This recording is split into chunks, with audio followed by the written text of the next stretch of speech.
Love does not obey our expectations. It obeys our intentions, by Lloyd Strom. Recently, I did something radical. I entered into a relationship with the intention of extending love. I consciously set the goal of peace. It's with the intention to experience more peace than ever before that the relationship began. And it's with that same intention that we decided to end the relationship. In between it all, I felt deeply connected, heard, and loved. What did I do differently this time that allowed me to experience a new level of peace and love? What about this relationship created the space for us to peacefully break up? Unlike other relationships I had that seemed to pull me deeper into fear, this relationship accomplished the complete opposite. Helped to release me from it. Whatever I did differently with this one, I wanted to bottle it up. As I took some time to reflect, I realized that what I did differently comes in the form of 3 simple miracle-minded questions that I asked myself before I even entered the relationship. The 3 questions below helped me step away from fearful relationships based on getting and filling my perceived voids, and instead helped me step into a love-based relationship built on extending the love and completeness I found within myself first, and what a difference this shift made in my experience.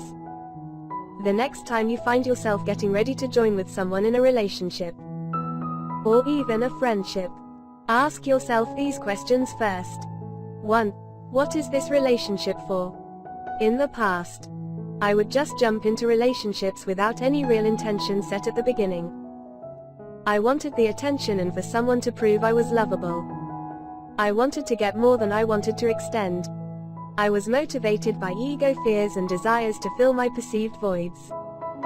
The way we move beyond these ego fears is by stopping and asking ourselves, what is this relationship for? Without a clear goal set at the beginning, it's easy to get lost and stuck in a fearful place. So with my last relationship, we decided that our goal would be peace, and that we wanted to help each other remember the truth about ourselves instead of getting lost in the illusions about ourselves. What is this relationship for? To extend peace. And this makes all the difference. When you do find yourself in a disagreement, you can remember that your goal is peace and then act accordingly. The value of setting a goal in advance is that it will pull you through the tough times. Without the goal, it's easy to get caught up in the ego's drive to be right or justified. Having a common goal in mind allows you to move forward together instead of working against each other.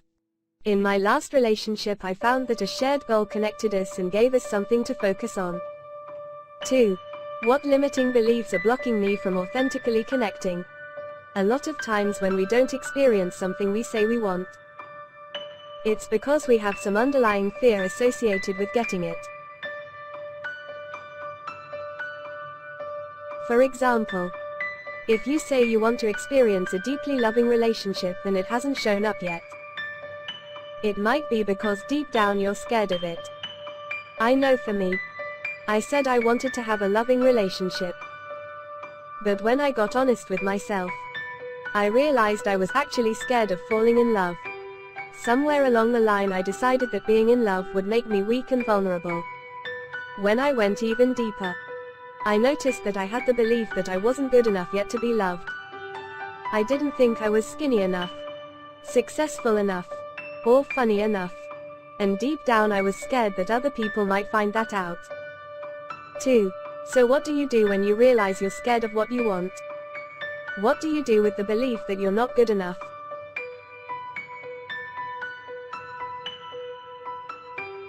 You simply become willing to move beyond the fears. Oftentimes the awareness of our fearful patterns is enough for them to be released. Sometimes I will even say to myself, I hear you, fear, but I'm not going to let you determine my actions right now. Instant personal power. This opens the way for you to step beyond the limiting beliefs you carry about yourself. The truth is, you're good enough right now in this very moment. There is nothing to prove. Become curious about your beliefs and behaviors. Invite them in, Question them, and watch as they melt away. 3. Am I focusing on the content or the frame? Fear-based relationships often start with a strong attraction to a body.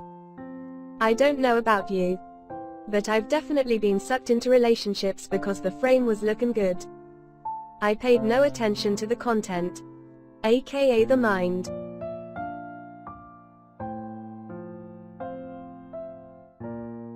But at the end of the day, it's important to remember that you're always getting in a relationship with a mind. If the content is not engaging and exciting, circle back to the first question. What is this for? When we put all our focus on the content and not the frame, we simultaneously release our expectations and allow ourselves to experience peace and love in ways that we might not have thought possible. The frame will shift and change, but lasting, fulfilling connection starts and ends with the content, not the labels and clothes we place around it. Ultimately, within others you can either lose yourself or remember yourself. Because from a spiritual perspective, everyone is a reflection of you. And with that idea, relationships become a miraculous teaching device. You decide if you want fear or love based on the intention you set at the beginning. I've both lost myself and remembered myself in relationships, but I prefer the latter.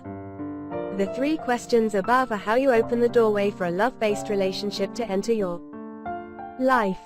By setting the goal of peace, becoming willing to move past our beliefs of not being good enough, and focusing on the content, not the frame, we can experience a deep connection and trust, which is perhaps one of the most miraculous things you can share with another human being.